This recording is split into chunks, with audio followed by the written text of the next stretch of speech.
27 of 2000. We also have a subject in this case of Delquan 6 Chino McGriff, date of birth 3/14 of 1996. On January 6th, 2021, 32-year-old Justin Sumler was shot and killed in the 2400 block of Edison Street. Witnesses from the scene observed a black Nissan vehicle fleeing the scene. It had a Texas tag on it. They relayed that information to the police, and officers that were responding to the call saw a black Nissan. They initiated a traffic stop. The vehicle fled from them. During the pursuit, a Texas tag, which, like I said before, was initially observed on the car, was thrown from the window. A .45 caliber handgun was also thrown from the vehicle. All of these items were later recovered. It was a brief pursuit to where the suspects crashed and bailed out of the car. Officers, as they were pulling up to the vehicle that had crashed, were able to have their body cams activated. We see both of these suspects fleeing from the vehicle. A short foot pursuit ensues. They were able to apprehend them with no further issues or damage. From the time of the initial shooting to the time of apprehension, one of the suspects had changed clothes. So we had witnesses at the scene that were really struggling to initially or give us a full identity of the suspect. So we weren't able to charge them with the murder immediately. We were able to kind of piece this together through our investigative efforts. What we were able to do is get DNA hits on the firearm, as well as DNA hits on the sweatshirt. That was the original clothes that the witnesses described at the scene. So we were able to put that together. We were also able to get a Nibin lead from the firearm that was used to tie all of these things together through our investigative efforts. So on January 15th, we executed an arrest warrant against Baum for the murder of Justin, and so he is in jail. We're continuing to work this case and continuing to develop the case on Daquan McGriff. As I said before, we have him fleeing from the vehicle on the body cams, and so we're putting that stuff together and additional charges for that. So with that, I'll take any questions. So he's still on the run, he hasn't been caught yet? No, we were able to apprehend both of them that day and to put additional charges that we didn't charge them with murder the day of. We were able to, the fleeing and attempting to elude and other charges, we were able to, there was also a charge that one of them was out on a bond for, so we were able to revoke that bond and put them in jail on related or unrelated charges, but not murder charges. So like I said, we continued to work the case, and the DNA hits and Nibin leads and all of that were able to really give us a really good package for putting the charge on them. So how many suspects together, and are all of them in jail on various charges? Yes. So there's 2 suspects. All of them are in jail on charges either related to the murder or to some peripheral thing. What is the motive behind the shooting? It's an ongoing dispute. It could be related to money. We're not really sure. When we talk to the witnesses, we're getting various stories, but at the end of the day, it's something that's senseless. The family, the homicide investigators have talked with the family. The family's distraught, as we would all imagine, really upset. They wanted it known what happened to Justin and who did it. They're, like I said, they're destroyed. They're devastated, and I can't imagine being in that position. That's their loved one, and so they're really taken aback. Do you know which one was the shooter in the 2 suspects you have? Or at this point, it was Baum's DNA that came back to the firearm, so he's been charged with murder. So could the other suspect be charged with accessory to a murder? Right. So we're still looking at what charges. There could be some accessory. There could be. We know he jumped from the driver's seat. It's on body cam.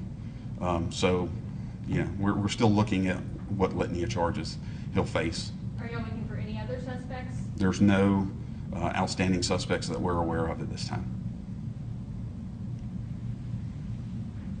Are y'all going to release McGriff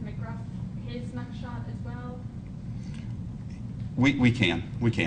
Like I said, it's a peripheral charge that we have, but ultimately he is associated with this, and we'll continue to work it. Corlin will get you those arrest and booking reports from that, and I'll get you his picture. All right. And the body camera, is that available as well? Is that clear? Any issues with that? We'll look at that. We'll look at that, and if there's not any issues with it, we'll release that. Like I said, it's just the apprehension, so there's no. All right, yeah. Good. We're gonna switch over to the second case now. As a reminder, these two cases aren't related.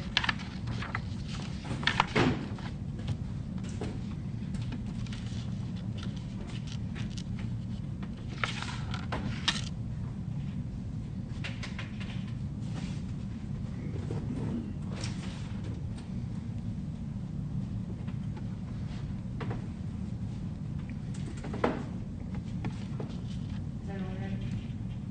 Go ahead, Director. All right. The case that we're discussing today involves gang violence.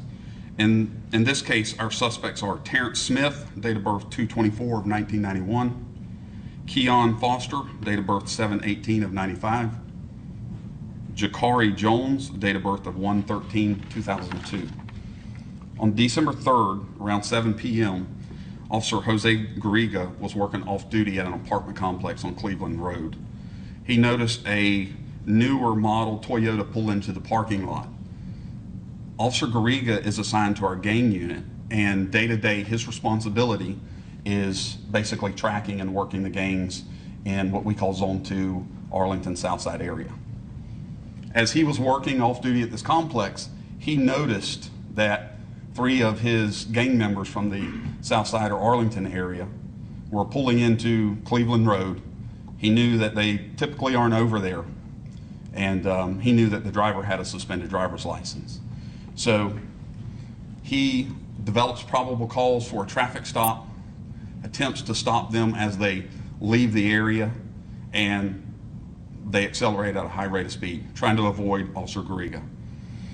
He does not pursue, but he sees the streets that they're kind of going down and drives down that street. And at the termination point, or the end of Gladys Street, they bail out of the car. As they bail out of the car, the 3 suspects leave the doors open and flee down a little footpath towards a store. Officer Garriga is notifying other officers in the area, trying to set up a perimeter. K-9 responds. We'll see shortly on body camera as he walks up there, there's 2 guns in plain sight. One of them is a Glock magazine on the driver's floorboard, or I'm sorry, a Glock handgun with a drum magazine on the driver's floorboard. The other one is in the back seat. It's a rifle, and we have pictures of that information or that stuff here. We set up a perimeter. Officers are able to track them to a nearby store. He already recognizes all of them. He knows all of them as players. They're associate members or actual members of a gang that, like I said, he tracks in the Arlington area. He identifies them visually. He knows that he can put them in the car, and so we make the arrest. As officers continue to track the footpath, we recovered 2 additional firearms that were thrown down during that, when they fled from the vehicle. 2 of the firearms that are pictured here are stolen. One of them was stolen from an auto burglary in 2019, and one of them was stolen out of Valdosta, Georgia.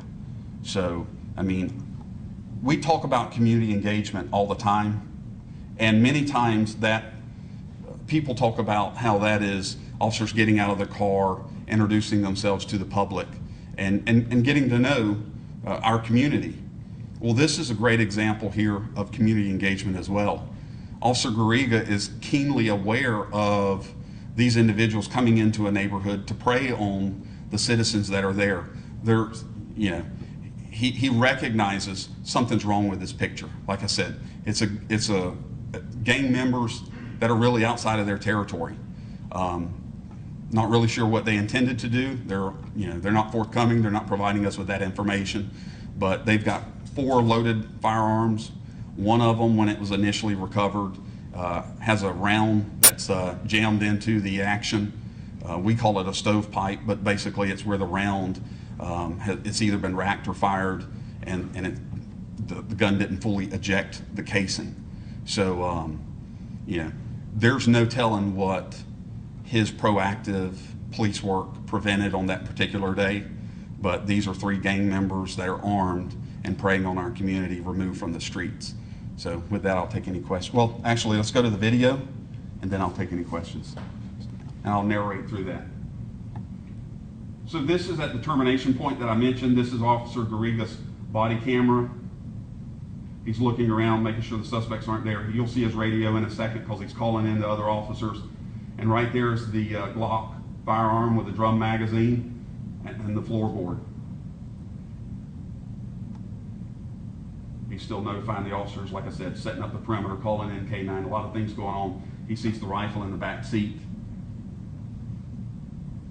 And so those are the 2 weapons. This here is a cut, we kind of cut or edited the video. This is the firearm that I mentioned. It has a round. You can see how the action's already kind of back. That's what's jamming it. The officer there clears and verifies that it's empty so that it's made safe. So with that, I'll take any questions. Do these 3 men, do they have a history of violent crimes? Well, as I mentioned before, 2 of them are documented gang members, and 1 of them is an associate. So there are statutory criteria related to criminal behavior. I don't know their exact criminal history. We can get that for you. But yes, to be a documented gang member, they're out there, like I said, preying on the community. What gang are they associated with? I really don't want to give any airplay to the gangs or, to try to give them any street cred. So that's why I haven't mentioned any of the gangs. But I mean, we can discuss that. But yeah, that's the goal. Is we're not trying to give them any street cred or anything additional there. It's just, this is great police work by the officers, making sure that our community's safe. In the photo of the rifle, it's not, the complete rifle is recovered. Is it just parts of a rifle in the car? Or is it? No, sir. That's so that is a style. Basically, the stock is removed. But yes, that is a fully functioning rifle, 5.56 rifle, 223, 5.56. Did any of the suspects say what their reasoning for being in that neighborhood was for? Why they were there? No. Do you feel like these arrests will lead to more arrests of gang members? Well, as I mentioned before, Officer Garriga is assigned to our gang unit. We're out there every day trying to keep the community safe, shaking the bushes, see what falls out. And, so every arrest that we make for our gang members and other things, it keeps the community safe. It may not lead to additional arrest, but, in this instance, it takes guns off the street, certainly 2 of them that were stolen, and makes us safer. The weapon that malfunctioned, is there any way to know if the suspect tried to fire it during the chase or at some point, or could it have happened earlier? It's hard to say.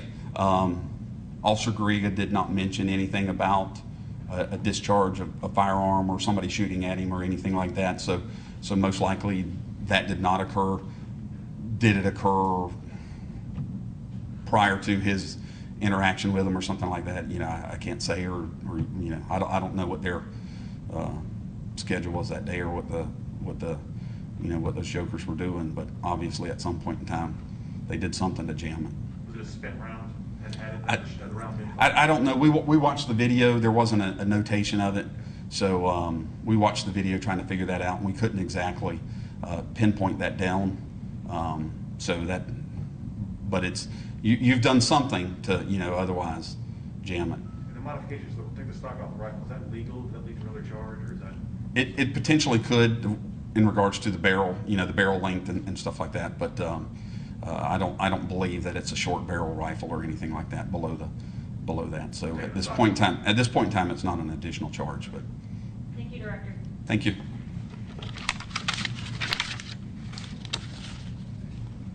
I have reports for you all, and I will get you, I'll email out all the evidence photos, the booking photos, and then we'll put a copy of the video